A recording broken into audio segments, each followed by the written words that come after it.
एक छोटी घटना घडली परवा, दुर्लक्षित राहिली. आता जरा भारतावर बोलू. ती छोटी घटना फार मजेशीर होती. बंगालमध्ये ममता बॅनर्जीला पाडून अतिशय भ्रष्ट पद्धतीनं भाजप निवडून आला. आणि हे तिचं पहिलं नव्हतं. भाजपचं एक कौतुक केलं पाहिजे की भाजप हा कायम निवडणुकीच्या रंगात असतो.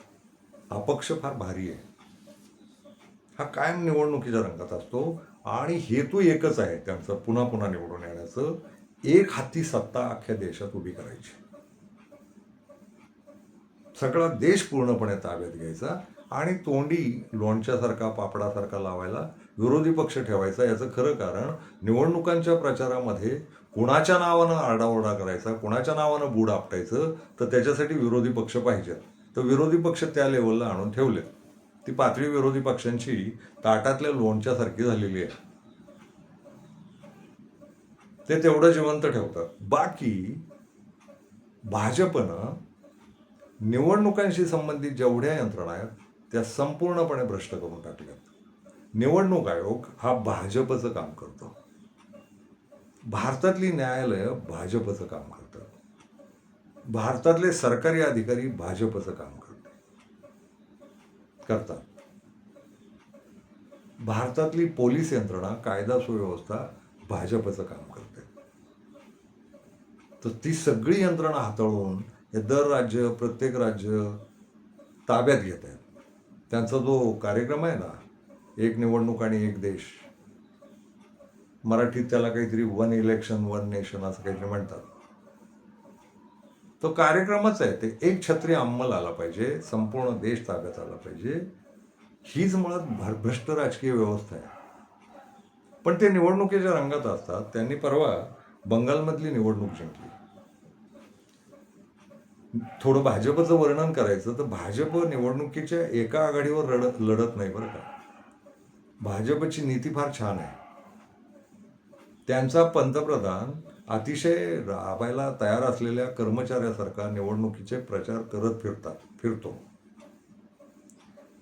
त्याला ती लाज नाही की तो पक्षासाठी निवडणुकीचा प्रचार करत फिरतो, पण आपण देशाची संपत्ती यासाठी वापरू नये ही अक्कल त्याला नाही, किंवा हे त्याच्या खिचगणतीतच नाही. तुम्हाला काही वाकडं करायचं अधिकार नाही आहे त्याला. तो सरकारी विमानानं प्रचाराला जातो, सरकारी यंत्रणा प्रचाराला वापरतो, सरकारी संरक्षण व्यवस्था प्रचाराला वापरतो आणि जाऊन प्रचार करतो. खरं तर तो एका पक्षासाठी गेला, आणि पक्ष म्हणजे राष्ट्र नव्हे, अख्खा देश नव्हे. तो त्यावेळेस एका पक्षाचा प्रतिनिधी आहे. झाला पंतप्रधान म्हणून काय. तर मला तर नेहमी वाटत राहतं की निवडणुका व्हायच्यात ना, त्या दिवशी पंतप्रधानाला निवडणूक आयोग सगळं ताब्यात घेतं. पूर्वी घ्यायचं. आताचा निवडणूक आयोग हा बीजेपीचाच आहे. त्यामुळे जो काही नांगरनाद चालू द्यायचा तो चालू दिला जातो. पंतप्रधानाला ते निवडणूक जाहीर झाल्यापासून निकाल लागेपर्यंत पंतप्रधान म्हणून वावरण्याचा अधिकारच नसावा असं मला वाटतं. तू तुझ्या काय पक्षाचा प्रचारक आहेस, तू जा आणि तुझ्या खर्चानं जा, तुझ्या पक्षाच्या खर्चानं जा. हा देशाची संपत्ती वापरणार आणि प्रचार करायला हिंडणार आणि अतिशय गलिच्छ प्रचार करणार. म्हणजे मोदीची भाषणं ही किळसवाणी आहेत. पूर्ण द्वेष भरलेली विकृत विखारी भाषणं आहेत. असा या देशाचा पंतप्रधान असावा ही लाजिरवाणी गोष्ट आहे.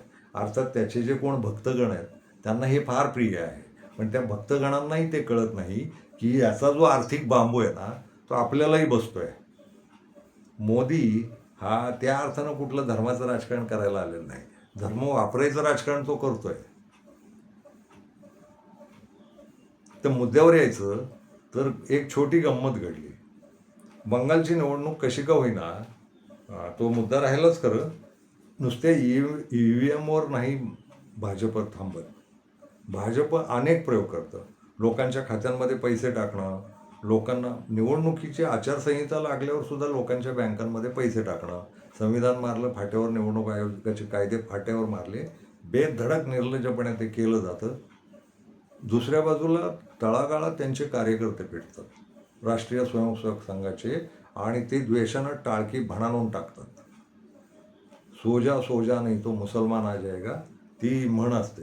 मुसलमानांचा भाऊ, पुन्हा जातीय तेढी, असा अनेक आघाड्यांवर भाजप लढत असतं. त्यांचे प्रचार मन लावून प्रचार विचार चालू असतो त्यांचा, तुडुंब खेळत असतात निवडणूक, आणि 100 आघाड्या असतील तर 100 आघाड्यांवर ते कार्यरत असतात. पैसा वाटणं असेल, काही खोटी आश्वासनं देणं असेल, आणि मग निवडणुका झाल्यानंतर सांगणं असेल, तो तर टोकदार निर्लज्जपणा आहे. म्हणजे मोदीनं दिलेली आश्वासनं बघा, त्यातलं एकही आश्वासन पूर्ण नाही केलं त्यांना 12 वर्षात, एकही नाही. फक्त गंडवागंडवी आणि गंडवून घ्यायला बसलेच आहेत किडे मकोडे, की होणार आहे आता क्रांतीच होणार आहे. मोदीनं शब्द उच्चारला, एकही क्रांती झालेली नाही. त्यानं जेवढ्या योजना देशाच्या विकासाच्या बोलला त्यातली एकही अंमलात आणलेली नाही. विकास फक्त त्यानं त्याचे जे कोण 2 A1 A2 वाले मित्र आहेत त्यांचा केलेला आहे, आणि बऱ्यापैकी गुजराती माणसांचा केला आहे. त्याच्या योजना आठवून बघा. 2 मिनिटात कर्जाची एक योजना होती, ते तुम्ही फॉर्म भरायचा, 800 रुपये भरायचे, आणि 2 मिनिटात तुम्हाला मेलवर उत्तर येणार की तुमच्या आसपास, तुम्ही जिथं राहता त्याच्या आसपास या बँका आहेत, त्या बँकांमध्ये जाऊन कर्ज काढा. त्याचे हजारो कोटी रुपये लुटले. तो गुजराती माणूस होता, ते एजन्सी गुजरातमधली नेमली होती, ते सगळं गुजरातकडं. कालच्या परवाच्या एपिसोडला मी सांगितलंय पण की धर्मस्थळांचा विकास पर्यटन म्हणून होईल, पण तिथं गुजराती माणसांचे व्यवसाय चालतील, असंच आहे ते सगळं. तर मूळ मुद्दा असा आहे की भाजप अनेक पातळ्यांवर लढत असतं, ते बेसावध वगैरे नसतं. काही करून ही निवडणूक जिंकायचीच आहे. तर निवडणूक आयोग ताब्यात आहे, सुप्रीम कोर्ट भाजपचं आहे, किंवा कोर्ट कुठलंही कोर्ट आहे, कोर्टच्या वर सगळी भाजपचीच आहे. निकाल कायम भाजपच्या बाजून द्यायचा, सरकारच्या बाजून द्यायचा, असं यांचं ठरलेलं आहे. तर 2 गोष्टींपैकी एक गोष्ट अशी, पहिली गोष्ट अशी की भाजप बंगालमध्ये निवडून आल्यानंतर एक राज्य आहे, फक्त भारताचं एक राज्य आहे. अशी कितीतरी राज्य आहेत. तो अमेरिकेचा जो बसलेला भोंदू राष्ट्राध्यक्ष आहे, त्यानं मोदीचं ट्विटरवर, म्हणजे ते एक्स म्हणतात, त्याच्यावर अभिनंदन केलं. बंगालची निवडणूक, पश्चिम बंगालची निवडणूक तुम्ही जिंकलात म्हणून. ही जगातली पहिली घटना आहे की एका मोठ्या राष्ट्राचा राष्ट्राध्यक्ष एका पंतप्रधानाला देशाच्या एका छोट्या राज्याची निवडणूक जिंकली म्हणून कौतुकानं ट्विट करतो, अभिनंदन अभिनंदन.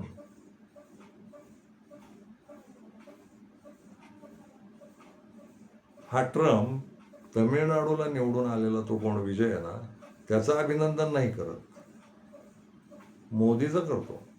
तर मोदीचं ते एप्स्टीन फाईलमधलं नातं आहेच आहे, ते कौतुक होईल.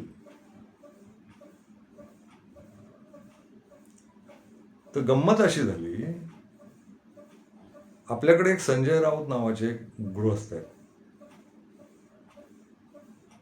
त्या संजय राऊतांनी अमेरिकेचा राष्ट्राध्यक्ष भारतीय पंतप्रधानाचं एका राज्याची निवडणूक जिंकल्याबद्दल कौतुक करतो म्हणून संजय राऊतांनी ठणाठणा उड्या मारत एक स्वतःचं ट्विट केलं ट्रम्पच्या नावानं, ते ट्रम्पला टॅग केलं. आणि अजून एक महत्वाची बातमी आली, आता हे जोडू आपण, की ममता बॅनर्जीच्या लक्षात आलं की ही निवडणूक आपल्याला फसवून झाली आहे, ही सगळी खोटी निवडणूक आहे, ही भ्रष्ट निवडणूक आहे. तर ममता बॅनर्जी नावाची बाई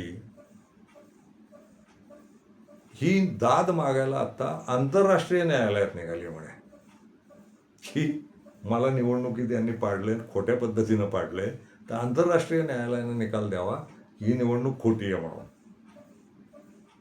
काय झाली आहे देशाची अवस्था? ही चांगली अवस्था आहे. एवढी वर्ष राजकारणात आयुष्य घालवलेली ती बाई, तिला कुठलंही न्यायालय आपल्याला दाद देणार नाही, आपल्याला निकाल देणार नाही, न्याय देणार नाही असं वाटतं. तिला आलेली हतबलता ही भयंकर आहे की भारताचा अंतर्गत प्रश्न आहे, तो सोडवायला ती बाई आंतरराष्ट्रीय न्यायालयात निघाली. ही दिसायला छोटी घटना आहे, पण ही घातक घटना आहे. याचा अर्थ भाजपनं सगळ्या यंत्रणा कशा ताब्यात घेऊन ठेवल्यात, आणि तुम्ही कुठेही दाद मागायला जा, पोलीस स्टेशनमध्ये जा, न्यायालयात जा, निवडणूक आयोगाकडे जा, कोणाकडेही जा, तुम्हाला दाद नाही मिळणार, तुम्हाला न्याय नाही मिळणार, आणि खरा न्याय तर अजिबातच नाही मिळणार, अशी व्यवस्था झाली. म्हणून ममता बॅनर्जीसारख्या एका आयुष्य राजकारणात घालवलेल्या बाईला वाटलं की आपण जाऊन आंतरराष्ट्रीय न्यायालयात दाद मागावी. आणि खूप लोक इथले म्हणाले की मग बदनामी होईल, आंतरराष्ट्रीय पातळीवर बदनामी होईल देशाची. ऑलरेडी होते ती. ते जे जगभर सर्वे चालतात ना वेगवेगळ्या प्रकारचे, शेती व्यवस्था काय आहे, आरोग्य व्यवस्था काय आहे, शिक्षण व्यवस्था काय आहे, राजकीय व्यवस्था काय आहे, धार्मिक काय व्यवस्था आहे, याच्यावरचे पत्रकार कसे जगतायत तिथले, याच्यावर भारत खूप खाली खाली खाली खाली गेलेला आहे. ते जे काही 200-300 राष्ट्रांचा सर्वे होतो, त्या सर्वेमध्ये भारताचा रिपोर्ट गेली 12 वर्षे अतिशय खालच्या पातळीचा येतो. तर बदनामी होतेच आहे, ती पहिल्यापासूनच होते आणि हा आल्यापासून तर होतेच आहे.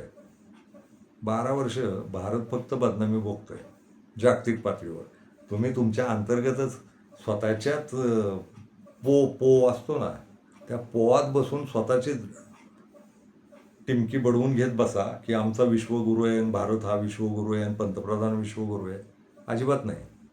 बाहेर कुठलंही थोडी जगाची माहिती घ्या. गुगल आता इतकं सोपं झालं आहे, ते डिजिटल मीडिया इतका सोपा झाला आहे, जगभर काय चाललं आहे ते ओळखून घ्या. जे कोणी याला विश्वगुरू, देशाला विश्वगुरू, याला मोदीला विश्वगुरू म्हणतात ना, या टोणग्यांना ती अक्कल आहे का की आपण थोडी तपासणी करावी की अमेरिकेत भारताची काय किंमत आहे, इस्रायलमध्ये भारताची काय किंमत आहे, मध्यपूर्व काय किंमत ठेवतं, आफ्रिकेत काय किंमत आहे, रशिया चीनच्या दृष्टीनं कोण आहोत आपण, जपान ऑस्ट्रेलिया यांच्या दृष्टीनं कोण आहोत आपण. किंमत सगळीकडे कमी झाली. एवढीच अक्कल येऊ द्या. इथल्या इथं काय खोटं बोलता आणि तुम्ही विश्वगुरू म्हणाला म्हणून लोक तुम्हाला बोलतील असं कसं समजता तुम्ही. इतरांना कळतं ना जगभर काय चाललंय ते. तुम्ही आपल्या रोजच थापा मारायच्या काही पण. तर तुम्हाला ती पण अक्कल नाही की आपण सोशल मीडियात येऊन विश्वगुरू जेव्हा म्हणतो तेव्हा सोशल मीडियात विश्वगुरू नाही येते असं सांगत असताना मध्ये नाही का ग्रोकनं काढलं होतं शोधून. त्याला प्रश्न विचारायचे लोक गेल्या एप्रिलमध्ये, गेल्या वर्षीच्या 25च्या, ग्रोक पिसाळल्यासारखंच उत्तरं देत होता ना. तर जगभर झालेल्या मोदीच्या आणि मोदी सरकारच्या, भाजपच्या, RSSच्या बदनामीचंच लक्षण होतं ग्रोक ज्या पद्धतीचं बोलत होतं. ग्रोक म्हणजे काही स्वतंत्र यंत्रणा नव्हे.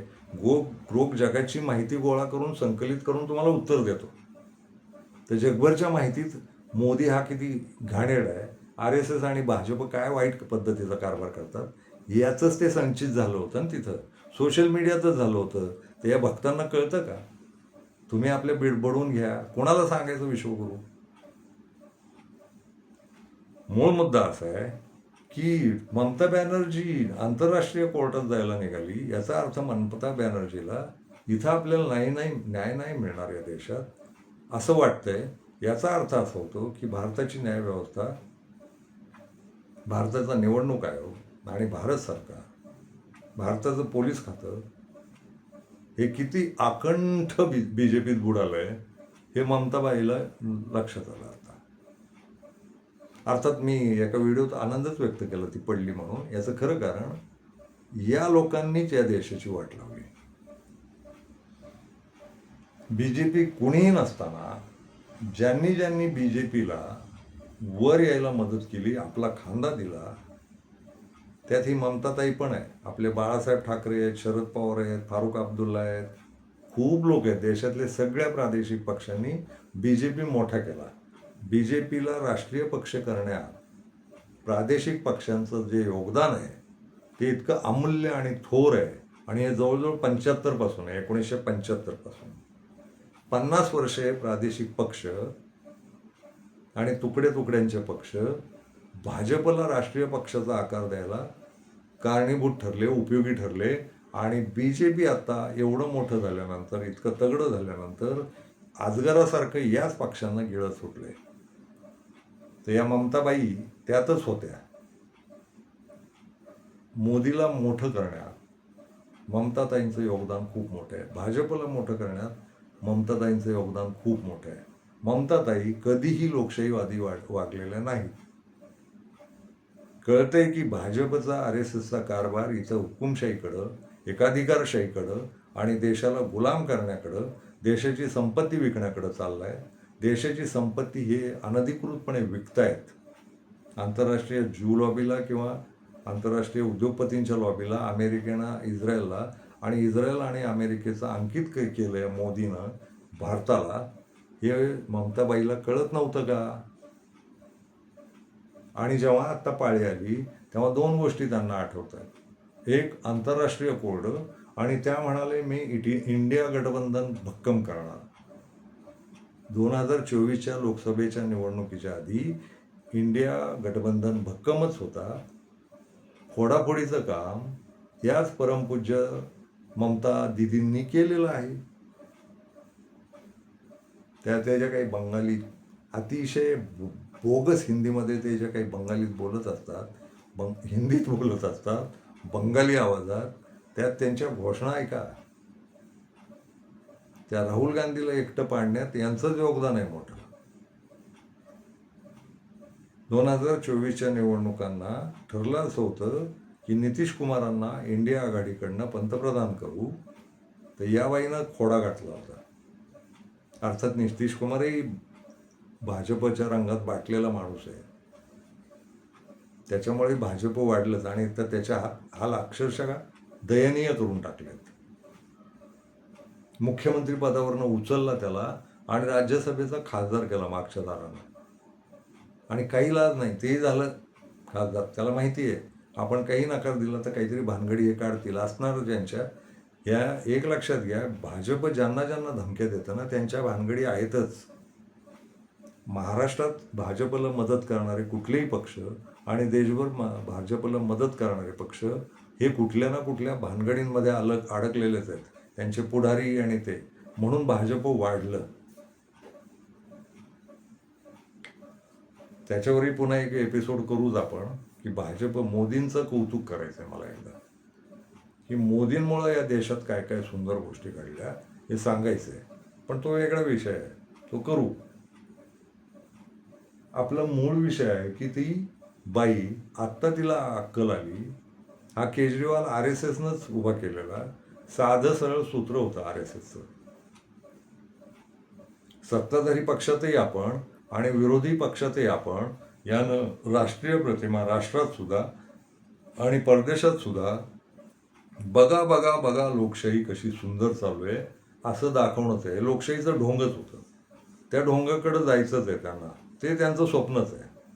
1-2-4 राज्य राहिली ती ताब्यात घेते, आणि कदाचित ती खिजवण्यासाठी म्हणून 2-4 राज्य त्यांनी विरोधी पक्षांकडे ठेवलेली असावीत. बाकी सगळी सत्ता संपत्ती, सत्तापण आणि संपत्ती सुद्धा भाजप बेछूटपणे वापरते या देशाची. प्रश्न असा आहे, पुन्हा तोच प्रश्न आहे की हा देश जाणार कुठे आहे, इथल्या नागरिकांचं काय होणार आहे. आणि येऊ द्या ना पूर्णपणे भाजपला सत्तेत, तर जरूर येऊ द्या, पण मुळात भाजप नागरिकांच्या भल्याचं काय काम करतोय हा प्रश्न आहे. भाजपनं राष्ट्राच्या विकासाचे किती प्रकल्प गेल्या 12 वर्षात उभे केले, किती योजना उभ्या केल्या, तर एकही नाही याचं उत्तर आहे. ते काही थापा मारत असतोय तो. एकदा म्हणाला आठवड्याला एक विद्यापीठ भारतात जन्माला येते, एकही विद्यापीठ जन्माला आलेलं नाही. मी एकदा प्रश्नही विचारला होता आपल्या एपिसोड्समध्ये. प्रकाश जावडेकर हे मानव संसाधन विकास मंत्रालयाचे मंत्री होते तेव्हा जिओ युनिव्हर्सिटी काढायला 10,000 कोटी दिले होते. ती निघाली का? त्या अंबानी आहे ना तो, ज्यांची स्वतःची शिक्षणाचा पत्ता नाही, त्या अंबानीला विद्यापीठ काढायला प्रकाश जावडेकरांच्या मंत्रालयानं 10,000 कोटी रुपये दिले होते अर्थसंकल्पात. झालं का ते विद्यापीठ? आणि अशा किती गोष्टी ना रोजच्या घडवणुकीच्या. आणि मुख्य मुद्दा एकच की मुसलमानांच्या मतांची आम्हाला गरज नाही, आम्ही आमची मतं आणि जो विखार आहे भोवती हिंदू मुसलमानांचा, हिंदू शिखांचा आणि हिंदूंमधल्या जातींचा. आज मला एक जण म्हणाले, एक वेळ धर्म बदलता येतो, जात बदलायची व्यवस्था नाही. तुम्ही धर्मांतर करून दुसऱ्या धर्मात जाऊ शकता, पण जात्यांतर करण्याची व्यवस्था भारतात नाही. हा कठीण प्रश्न आहे आणि खरंच आहे ते. त्याचं थोडा इतिहास सांगायला हरकत नाही, आगळपगळ बोलायचं म्हणून. इंग्रजांनी जनगणना सुरू केली नसती आणि जनगणनेत जातींचे उल्लेख आले नसते तर माणसांनी स्वतःच्या जाती वाढवून घेतल्या असत्या. कारण जनगणनेच्या आधी भारतात अनेक जातींनी एका 100 वर्षाच्या प्रक्रियेत छोट्या जाती स्वतःला मोठं करत जातात, मोठ्या जातीकडे जातात. खरं ते छोटे मोठे शब्द हे भेदांचेच आहेत, पण काहीतरी एक व्याख्या लक्षात यावी म्हणून. म्हणजे कालचे दलित हळूहळू वरच्या जातीत जातात असं चित्र या भारतात दर 100 वर्षांनी उभं राहिलं. भारताचा समाजशास्त्रीय अभ्यास जर केला तर लक्षात येतं की अशा जाती वाढलेल्या आहेत. जात वाढवणं म्हणतात त्याला.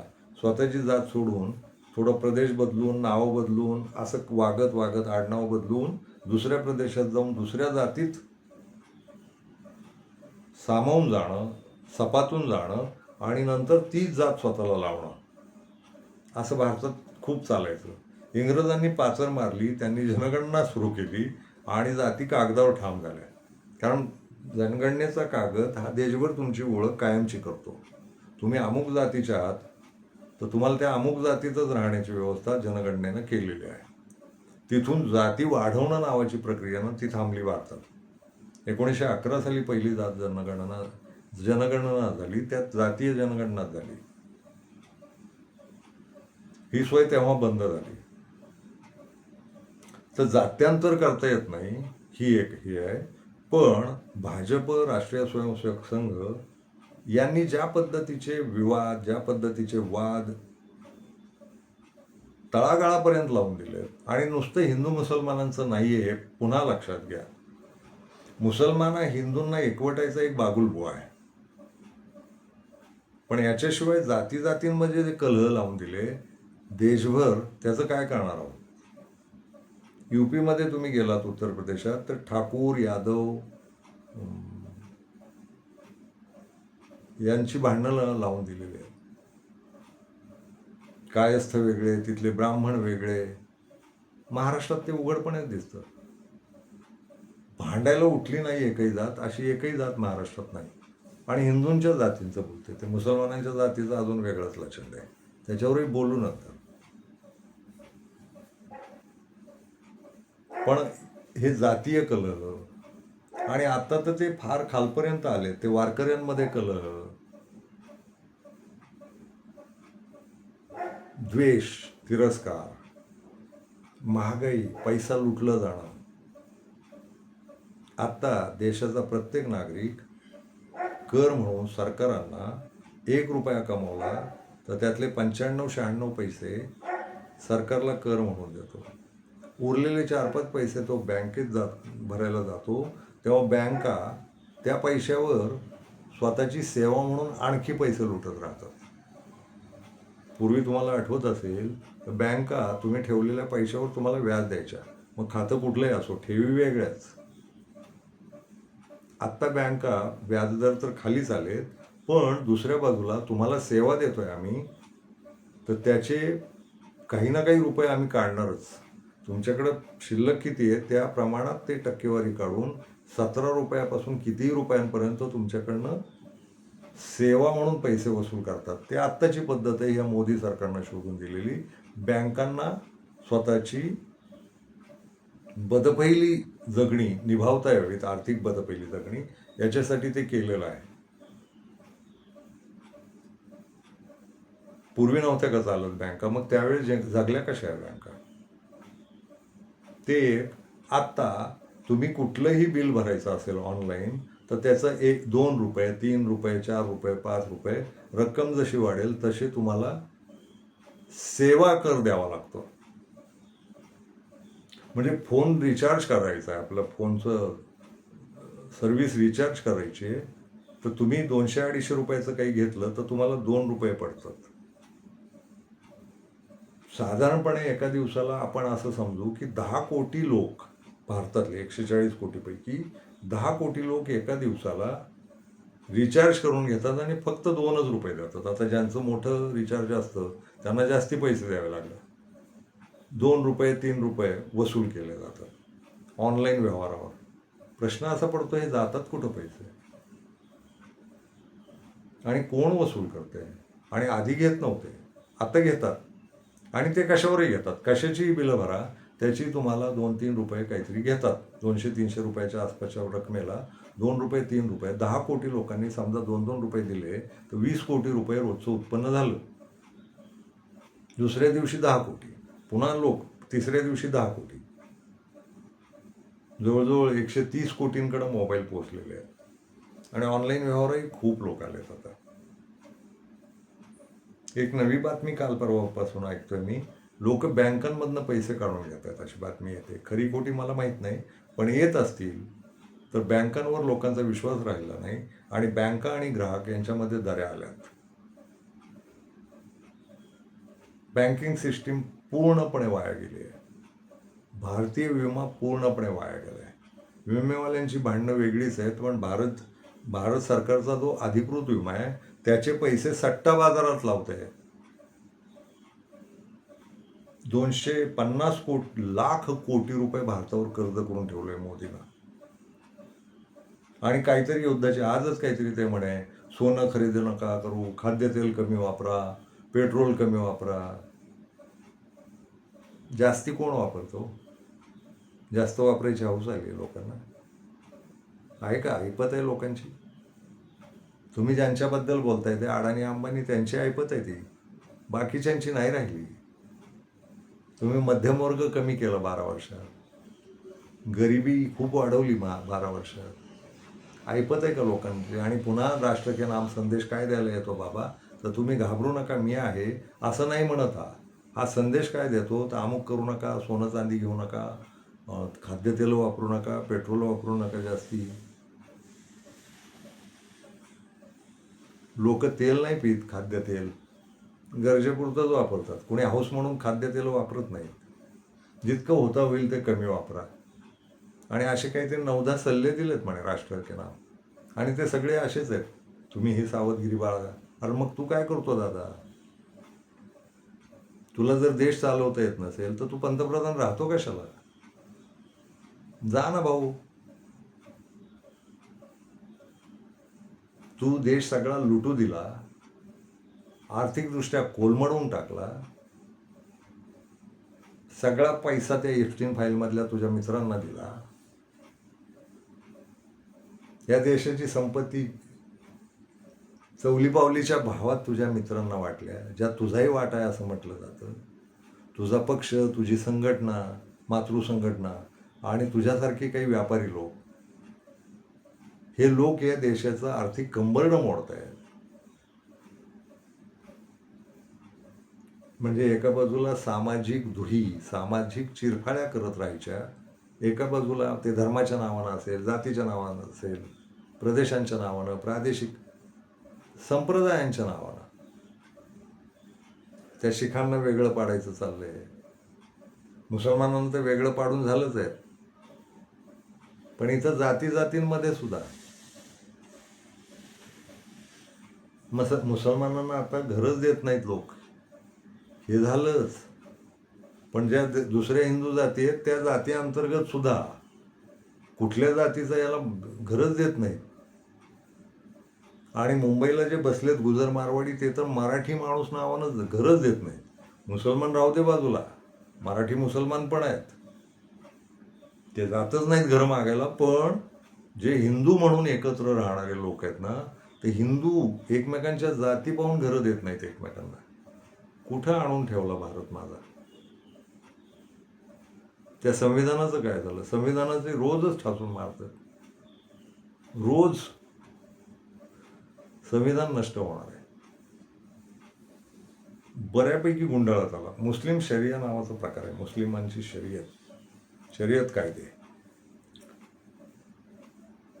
हळूहळू करत भारत सरकारनं अतिशय चातुर्यानं शर्यतमधले सगळे कायदे नष्ट करत करत करत आज फक्त 2च गोष्टींची सवलत आहे मुस्लिम शरियाला, मुसलमानांना. ती आहे लग्न व्यवहार आणि दुसरा आहे वारसा कायदा. मुसलमानांमध्ये आईवडिलांना स्वतःचा वारस नेमायची परवानगी नाही, संपत्तीचा वारस करायची. तिथं वारसाचे कायदे वेगळेच आहेत. तुम्ही वारस म्हणून संपत्तीवर अधिकार सांगायला जाऊ शकत नाही. हा एक मुस्लिम कायदा शर्यतमधला अतिशय चातुर्यानं जिवंत ठेवला आहे. आणि मुसलमानं खूप लग्न करतात अशी बदनामी करता यावी म्हणून तो एक कायदा जिवंत ठेवला आहे. बाकी शर्यत गुंडाळली. शर्यतनुसारच आता संविधानाची अवस्था आहे. संविधान संविधान बाबासाहेब का संविधान म्हणत म्हणत संविधानाची गलचेपी प्रत्येक ठिकाणी होते. ती निवडणूक आयोग करतोय, भारत सरकार करतंय, राज्याची भाजपची सरकारं करतायत आणि न्यायव्यवस्था ती पण करते.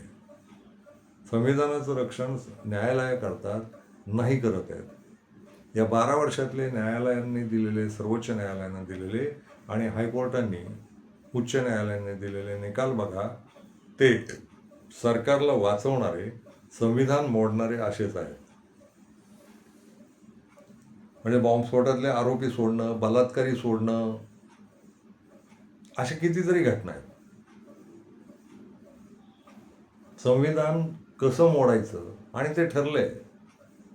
त्यांनी एका अजगराला खूप तोंड असतील किंवा खूप फण्या असलेलं नाग असेल, त्यातल्या एका तोंडानं ते बोलत राहिलेत, संविधान रद्द करणार आम्ही आणि मनुस्मृती लागू करणार. आणि ते बोलत राहतात, पेटवत राहतात विषय. आणि दुसऱ्या बाजूला मग एक जण येऊन सांगतो की हे आमचं अधिकृत मत नाही. पण मतं पसरवत राहतात, अंदाज घेत राहतात. ही जुनी पद्धत आहे त्यांची. तर देश काळाच्या कुठल्या कोपऱ्यावर उभा आहे? हा देश एकवटलाय का? या देशाला संविधानाशिवाय दुसरा पर्याय नाही, हे सत्य आहे. हिंदू कायद्यांनी जगायचं ठरलं तर हिंदू कायदे काय असणार आहेत? तर ते वर्णाश्रम धर्माचेच असणार आहेत. ब्राह्मण, क्षत्रिय, वैश्य, शूद्र. ब्राह्मण श्रेष्ठच असणार आणि क्षुद्रांमध्येच मुसलमान जाणार, ख्रिश्चन जाणार, बौद्ध जाणार, जैन जाणार, शीख जाणार, पारसी जाणार. कारण या वर्णाश्रम व्यवस्थेत यांना क्षत्रिय, वैश्य म्हणून मान्यताच नाही आहे. तर राहिला शेवटचा वर्ण क्षुद्र. म्हणजे हिंदूंमधले क्षुद्र आणि ब्राह्मण सर्वश्रेष्ठ, तिथून ती उतरंड तशीच व्यवस्था आहे ती. तर जे जे कोणी क्षत्रिय नावानं मिरवतात, वैश्य नावानं मिरवतात, त्यांनी पण लक्षात घ्या, धोका तुम्हाला पण आहे. नुसत्या मुसलमानांना आणि ख्रिश्चनांना नाही आहे. आणि ते सनातन आणि हिंदू राष्ट्र करायचे वगैरे जरूर करा, मी स्वागत करतो. आणि ते असलंच पाहिजे. काही काळ बघायलाच पाहिजे देशाचं काय होतं. कारण एकदा ते स्वप्न होऊ दे पूर्ण यांचं. ते आहेच आहे त्यांनी आणि ते 100 वर्ष राबतायत ते लोक. ते एकदा हे स्वप्न पूर्ण होऊ दे.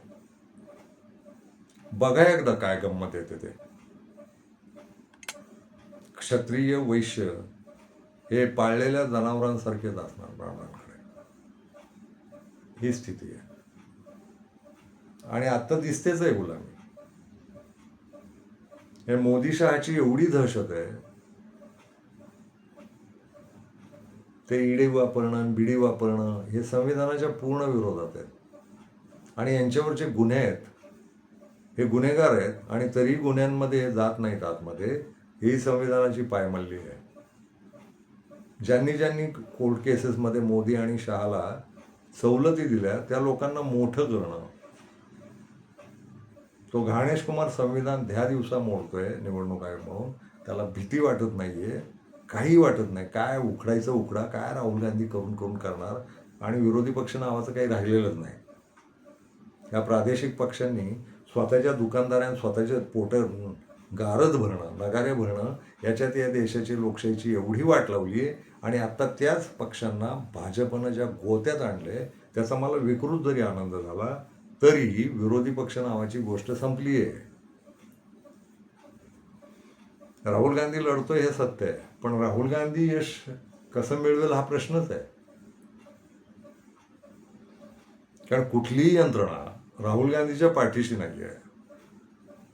ते असतील काहीतरी लोकशाही करणारे, ते बडबडत राहतात, सोशल मीडियावर बडबडत राहतात. ते काजू नावाचे न्यायाधीश आहेत माझे, ते तर फार तीव्रपणे बोलत असतात.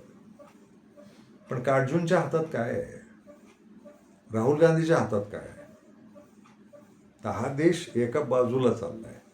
त्याच्यात धर्मद्वेष, जातद्वेष, प्रादेशिक द्वेष, भाषाद्वेष, हे सगळ्या द्वेषांसह, तिरस्काराच्या झगड्यासह सगळ्यात महत्त्वाचं आहे, या देशाचं आर्थिक कंबरडं मोडणं, अर्थव्यवस्था बिघडवून टाकणं. मी मागेही बोललोय आणि आताही आठवण देतो, 2014 साली मोदी जेव्हा नमस्कार घालत होता संसदेच्या पायरीवर, त्यावेळेस मी पोस्ट टाकली होती की अर्थव्यवस्थेची आता वाट लागेल. त्यावेळेस मला लोकांनी विचारलं होतं, अर्थतज्ञ आहात का? तर नाही. समाज म्हणून, नागरिक म्हणून, पत्रकार म्हणून, या देशात जगणारा माणूस म्हणून थोडं थोडं आर्थिक व्यवहार कळतो. पण वाचनात एक महत्त्वाचं पुस्तक आलं होतं, त्याचं नाव आहे विचार व धन. गोळवलकर नावाच्या माणसानं ते लिहून ठेवलंय आणि त्यानं RSSचा सगळा आराखडा दिलाय की काय करावं लागणार आहे.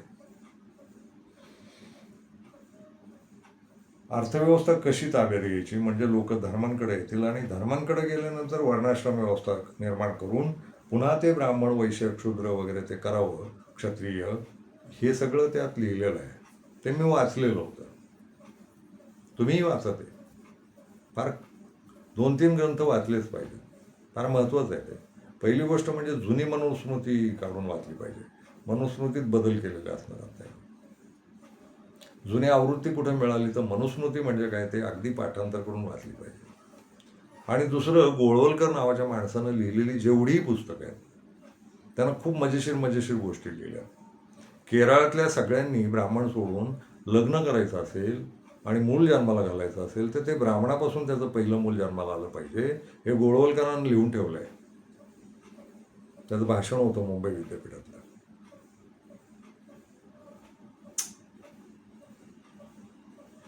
मी स्वप्न पाहतो, हे अनेक वेळा बोललोय, की या देशातले भेद मिटून सगळे भारतीय होऊन जगले पाहिजेत.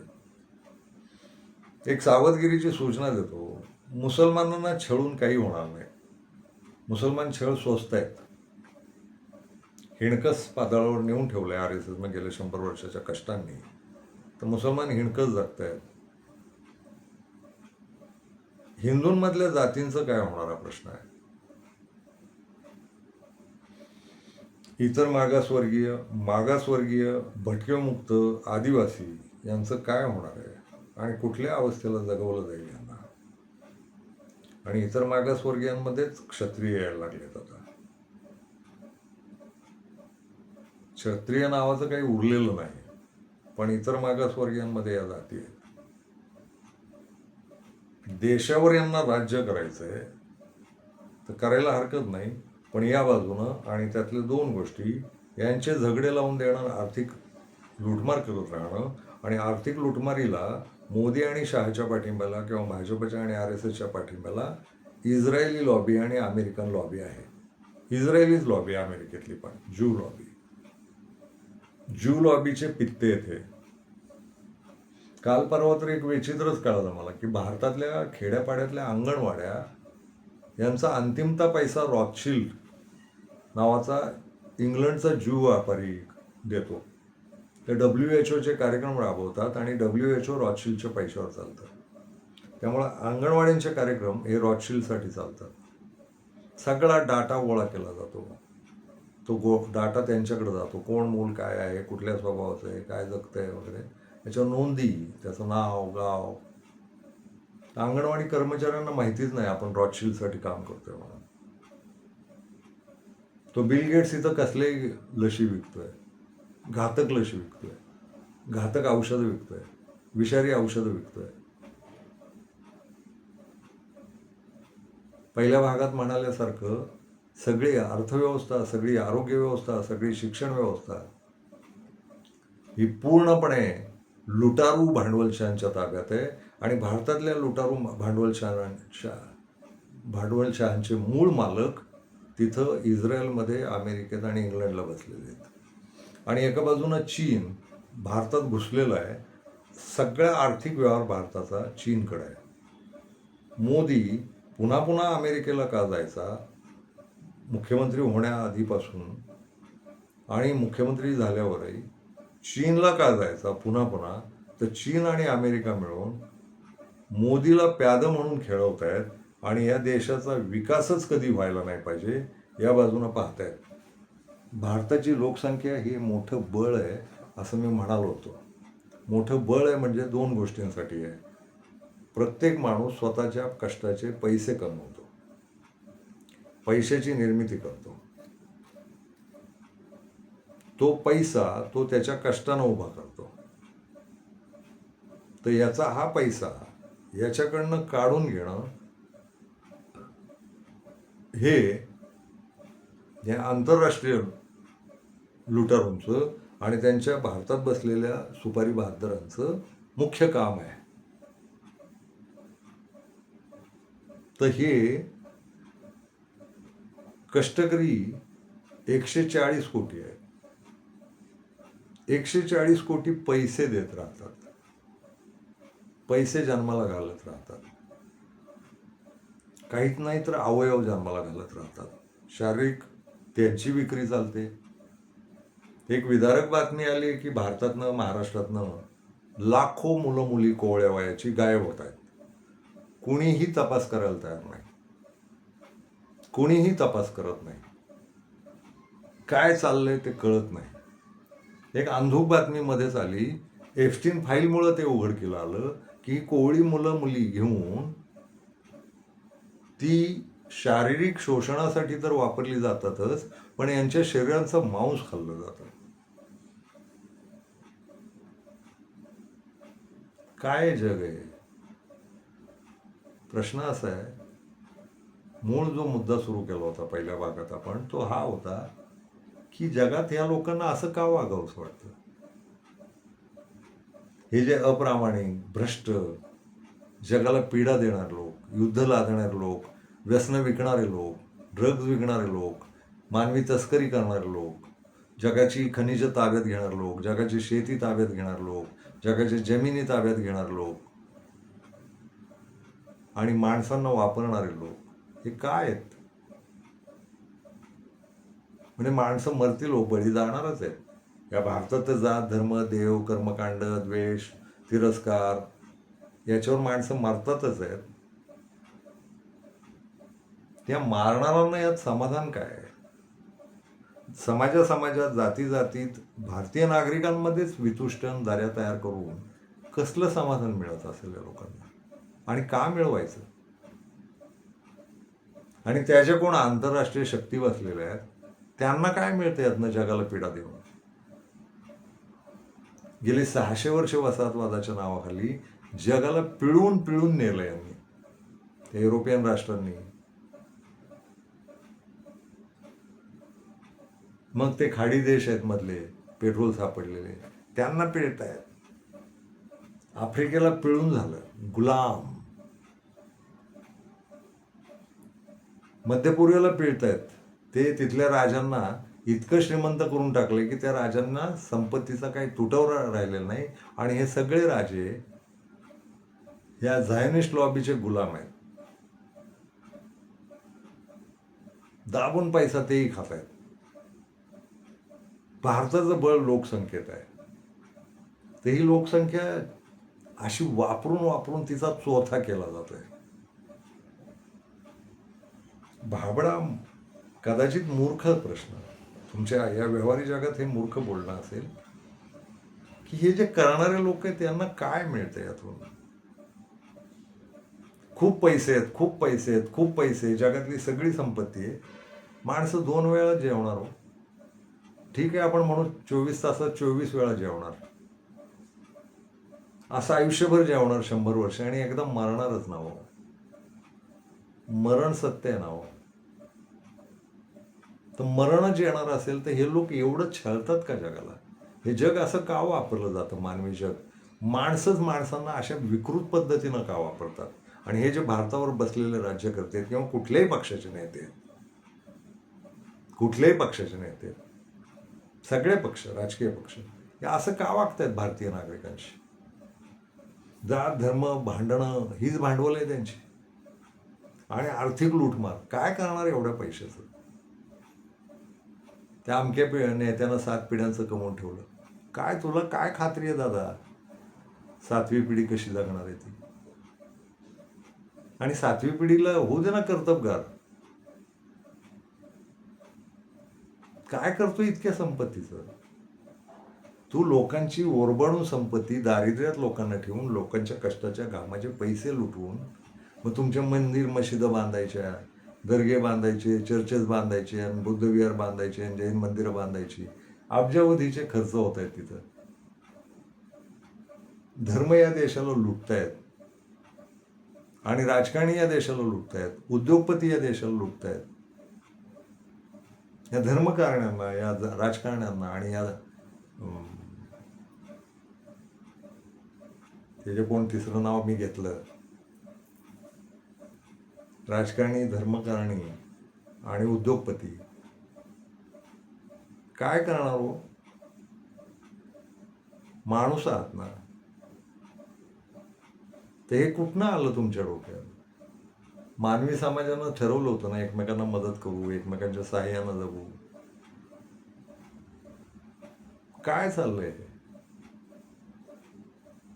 आणि तो इंटरनेटचा बटबटीत बाजार, आणि त्यातनं सगळ्या घराघरांमध्ये भांडणं.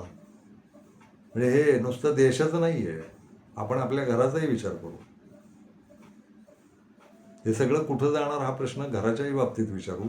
ही घराघरातली भांडणं, लैंगिक लफडी, नवरा चाललाय दुसरीकडं, बायको चालली आहे दुसरीकडं, पोरं हुबलाकासारखी कुठेही उधळत आहेत.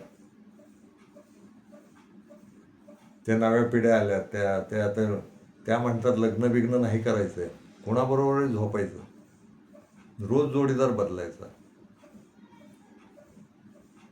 कुटुंब व्यवस्था, त्यातली भांडणं, घटस्फोटाच्या केसेस, मारामाऱ्या, खुनाखुनी, भारतात होणारे बलात्कार, मिनिटाला 3 बलात्कार होतात, आणि त्यातले बहुसंख्य दलित स्त्रियांवर होतात. 3 पैकी 2 बलात्कार दलित स्त्रियांवर होतात. ते घरातलेच लोक करतात वगैरे, ह्या पण केसेस आहेत. मीडिया सगळा असा चोथा झालाय. पत्रकारिता नावाचं काही शिल्लक नाही आहे. पत्रकारिता ही गुलामी आहे. महत्त्वाचं म्हणजे तो प्रश्न अजून का नाही लोकांना पडत की विशिष्ट जाती जमातीचे भांडवलशाह हे सगळ्या मीडियाचे मालक काय, टीव्ही असो, वर्तमानपत्रक असो. बहुजनांना काय जागा आहे? आणि बहुजनांना अक्कल काय येत नाहीये? ते वारकऱ्यांमध्ये काहीतरी वाद सुरू झालेत, शरद पवार काहीतरी बोलले आणि ते सुरू झाले, घुसखोर वगैरे वगैरे आहेत ना घुसखोर. आणि हिंदुत्ववादी कीर्तनकार वगैरे असा शब्द ऐकला मी. मुस्लिमवादी कीर्तनकार असतात, साम्यवादी कीर्तनकार असतात, गांधीवादी कीर्तनकार असतात, आंबेडकरवादी कीर्तनकार असतात. ही काय व्याख्या आहे हिंदुत्ववादी कीर्तनकार? हे जे बुद्धापासून चालत आलेली सगळी व्यवस्था आहे, ही वर्णाश्रम व्यवस्थेच्या विरोधातली व्यवस्था आहे ना. हे संप्रदाय वर्णाश्रमाच्या विरोधात उभे राहिले. तुम्हाला ते गंडवलं जातं की इथे मुसलमान शाह्यांना विरोध करण्यासाठी भारतात संप्रदाय उभे राहिले. अजिबात नाही. उलट मुसलमान आल्यामुळं संरक्षण मिळालं राजकीय, त्याच्यामुळे या संप्रदायांनी डोकीवर काढली. असं आहे. मी याच्यावर भला मोठा लेख लिहिला आहे, कुठल्या तरी पुस्तकात असेल ते वाचा. हे सगळा इतिहास मांडलाय मी. त्या सुफिझमचा प्रभाव आहे, त्यातनं डोकीवर काढली आणि स्वातंत्र्याची, अभिव्यक्तीची आणि समाजाला एकवटण्याची. तर 27 संप्रदाय तयार झाले इथं. शीख, लिंगायतांपासून चक्रधर, महानुभाव, नाथ, आणि ते कितीतरी कबीर, आणि कितीतरी प्रणामी, वारकरी. हे संप्रदायच मुळात वर्णाश्रम व्यवस्थेच्या आणि अतिशय घातक घाणेरड्या कर्मकांडांच्या विरोधातच उभे राहिले. गौतम बुद्धापासूनचा इतिहास आहे, चारवाकापासूनचा इतिहास आहे, महावीर जैन याला उभा राहिला. मला त्या संविधानातली एक गोष्ट कळत नाही, ते का तसं लिहिलं गेलं याच्यावर संशोधन करून मला बोलायचं आहे. आंबेडकरांनी, जर ते शिल्पकार आहेत म्हणतो आपण संविधानाचे, तर कुठल्या अनिवार्यतेनं जैन, शीख आणि बौद्ध यांना हिंदू कायदे लागू केले? हिंदू नियमांनीच त्यांना संविधानात जागा दिली आहे. बौद्ध तत्वज्ञान हे स्वतंत्र तत्वज्ञान होतं आधीपासूनचं. जैन तत्वज्ञान हे आधीपासूनचं होतं. शीख तत्वज्ञान पुन्हा जनतेतल्या हिंदू मुसलमानांमधल्या शोषितांना एकत्र आणणारं शीख तत्वज्ञान होतं. काही जुळत नाही याचं वर्णाश्रम व्यवस्थेशी, हिंदूंशी काही जुळत नाही. तर आंबेडकरांनी ते नेमकं का करून ठेवलं याचा शोध घेतला पाहिजे. यांना हिंदूंच्या कळपात का सोडलं, शीख आणि जैन आणि यांना. खरं ते स्वतंत्र विचार आहेत आणि हिंदुइझमचे आधीचे विचार आहेत आणि फार आदर्श विचार आहेत. ते पाळले गेले नाहीत नंतर अनुयायांकडनं वगैरे वगैरे, ठीक आहे ते. आणि स्वतः आंबेडकरांनी बौद्ध धर्म स्वीकारला, त्याची नवी रचना पण केली. आणि असं करू नये आंबेडकरांनी ते का केलं हा प्रश्न आहे मला याच्यावर जरा वाचायचं आहे. कारण हे काही 2-3 मुद्दे नवीनच सापडले आहेत. मुसलमानांनी पाकिस्तानात जायला पाहिजे असं आंबेडकर म्हणालेत म्हणे, ते शोधूया. दुसरी गोष्ट, आरक्षण फक्त, सवलती फक्त हिंदूंच्याच शोषित वर्गांना मिळतील असं एक करून ठेवलंय. म्हणजे जे आंबेडकर हिंदू म्हणून जन्माला आलो पण हिंदू म्हणून मरणार नाही म्हणणारे होते, तेच आंबेडकर हे का करतात हा प्रश्न पडलाय मला. की सवलती हिंदू म्हणूनच मिळतील, हिंदूंमधल्या खालच्या जातींना मिळतील असं आंबेडकरांनी लिहिलं. याचा अर्थ ते हिंदू काहीतरी मान्य केलं त्यांनी. बौद्धांमधल्या दलित जातींना, जैनांमधल्या दलित जातींना, शिखांमधल्या दलित जातींना.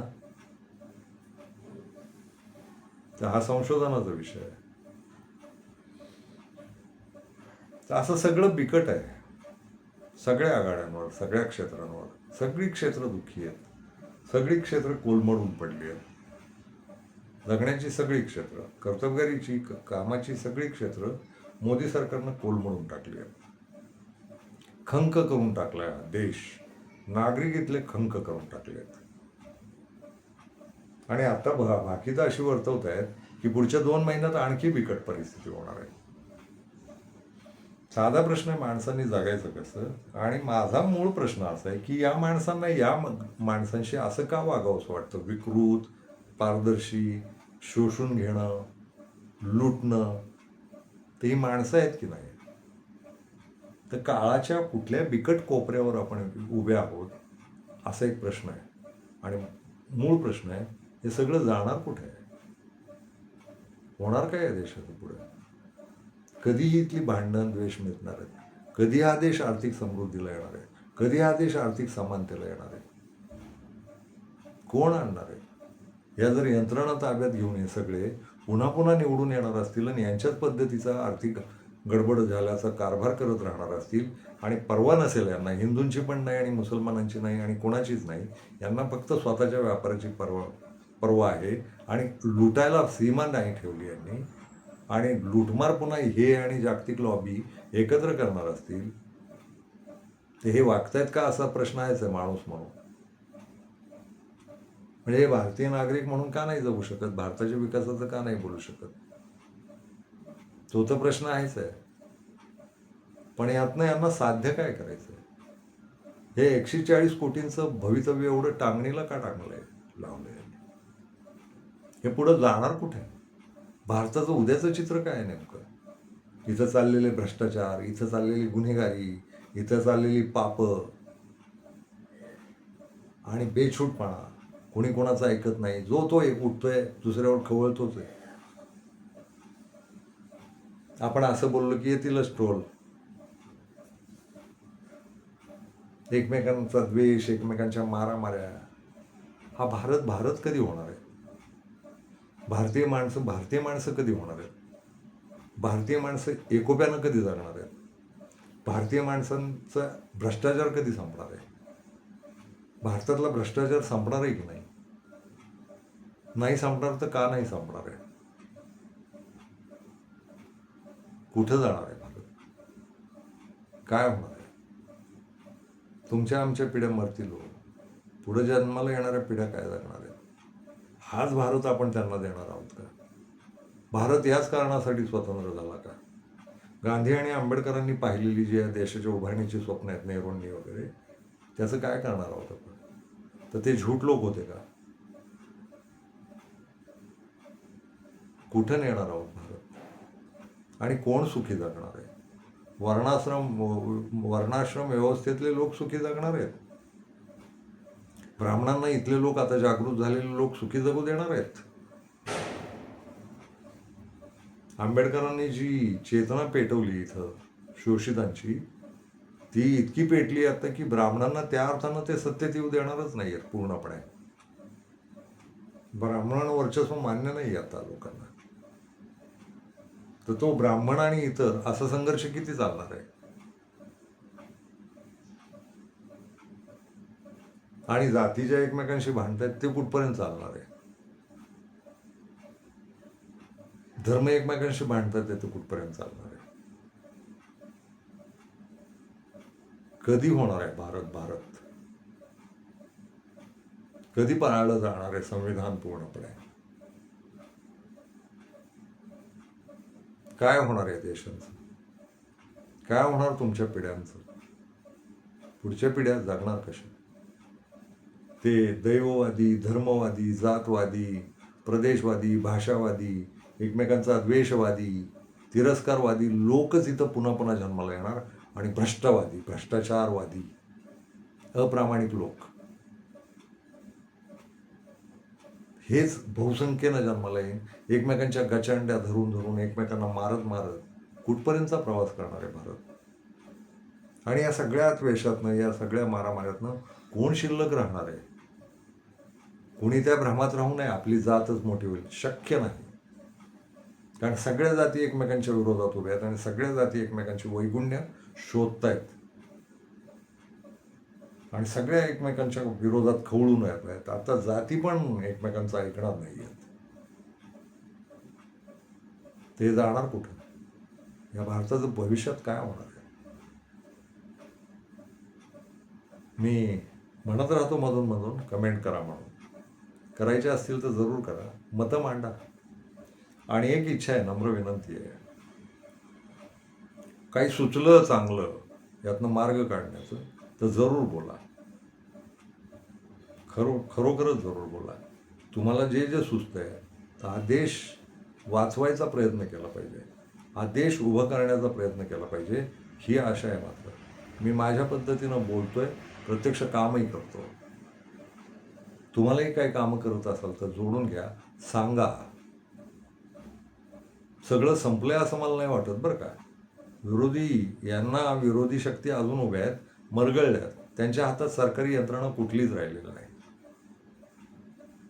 पण काही ना काही मार्ग निघेल अशी एक आशा आहे. काय मार्ग निघेल नाही मला कळत. राहुल गांधीबद्दल आशा वाटते, तो खरा भारतीय आहे असं वाटतं. त्याला भारताचे प्रश्न कळालेत आणि भारत पुन्हा उन्नत केला पाहिजे असं राजकीय नेत्यांमधला तो दिसतो. अर्थात मला पूर्ण खात्री नाही. पुन्हा सत्तेत आल्यानंतर त्याच्या भोवतीचे जे पित्ते आहेत ते पुन्हा जुनेच भ्रष्टाचार, जुनेच अतिरेक, जुनेच सगळे ते बॉम्बस्फोट आणि ते सगळं काहीतरी सुरू होईल. माणसं मारणं, मुसलमानांना बळी देणं, दलितांना बळी देणं, आदिवासींना लुटणं, भटकेमुक्तांना लुटत राहणं, त्यांनाच कामाला लावणं, त्यांनाच जातभेद धर्मभेद शिकवणं, त्यांनाच एकमेकांवर सोडणं, हे काँग्रेसच्या काळात होणार नाही याची हमी नाही. काहीतरी एक चांगला मार्ग असला पाहिजे आणि तो नुसता राजकीय पक्षांच्या बाजूनं नाही, नागरिक म्हणूनही काही सुचत असेल तर जरूर सांगा. आणि हा व्हिडिओ कळवळ्या नाही का, कृपया द्वेष नका करू, कृपया द्वेष नका करू. फार वैतागलोय, फार वैतागलोय. खूप काळजी वाटते. आमचं संपलं, भोवती पिढ्या जगतायत खूप साऱ्या. निरागस पाळं पाहतो तेव्हा भीती वाटते की यांचं भवितव्य काय आहे. म्हातारे आम्ही मरून जाऊ, माझं तर खूनही करायची तयारी यांची. खूनही होऊन जाईल किंवा मी मरूनही जाईल. फार राहिलेलं नसावं आयुष्य आता. कवळी कवळी बाळं पाहतो. मला नातवंड खूप आहेत भारतात, महाराष्ट्रात, जगभर खूप नातवंड आहेत. मला आजोबा म्हणणारे लोक खूप आहेत. मला वडील म्हणणारे लोक आहेत. आया पण म्हणतात. मला आई म्हणणारे स्त्री पुरुष आहेत भारतात, जगात सुद्धा आहेत. पिल्लं पाहतो मी, आणि सगळी पिल्लं, या पिल्लांचं भवितव्य काय? निरागसपणे वाढणारी ही पिल्लं फार सुखानं, शांत मेंदूनं पूर्ण आयुष्य पूर्ण करतील का, की पुन्हा संकट आहेत? मुलं असोत, मुली असोत, कवळ्या असतील तर त्यांच्यावर बलात्कार होत आहेत, त्यांचे खून होत आहेत, त्यांचं मांस खाल्लं जात आहे. पुन्हा त्यांच्याकडं स्पर्धेचा खेळ, त्यांना ते शिक्षणाच्या चक्रात अडकवून त्यांना चरकातल्या ऊसासारखं पिळून काढलं जात आहे. भारतातली पोरं चलन म्हणून जन्माला घातली जात आहेत. घाणेरडी स्पर्धा, घाणेरड्या सगळ्या व्यवस्था, ॲडमिशनला लाखो रुपये भरून फालतू शाळांमध्ये ॲडमिशन, आणि त्याला चांगलं शाळा म्हणायचं, खूप पैसे घेणं. तर त्याच्यावर शिक्षणावर करूच व्हिडिओ आपण. भवितव्य काय पुढच्या लोकांना? ते हिंदू मुसलमान, ते जाती जातीतली भांडणं, अतिरिक्त कर्मकांड, अतिरिक्त दैववाद, स्त्री पुरुष भेद आणि भ्रष्टाचार, याच्या तावडीतनं सुटणार कसा हा देश? पुढच्या पिढ्या कशा सुटणार आहे? भारत, तो जो बलशाली भारत आहे, तो जो समृद्ध भारत आहे, तो जो शांत भारत आहे, तो जो सुखी भारत आहे, तो उभा कधी राहणार आहे? हा जो कोपरा गाठलाय आपण, बिकटाचा, विदारकतेचा, काळाच्या कोपऱ्यावर आपण उभे आहोत, बिकट. तर हा कोपरा सोडून आपण विस्तारित होऊन हे व्यापक सुख, समृद्धी, शांतता, हे कधी येणार आहे या देशात? द्यायचे असतील तर द्या कमेंट्स, उत्तरं द्या, मलाही आवडेल वाचायला. धन्यवाद.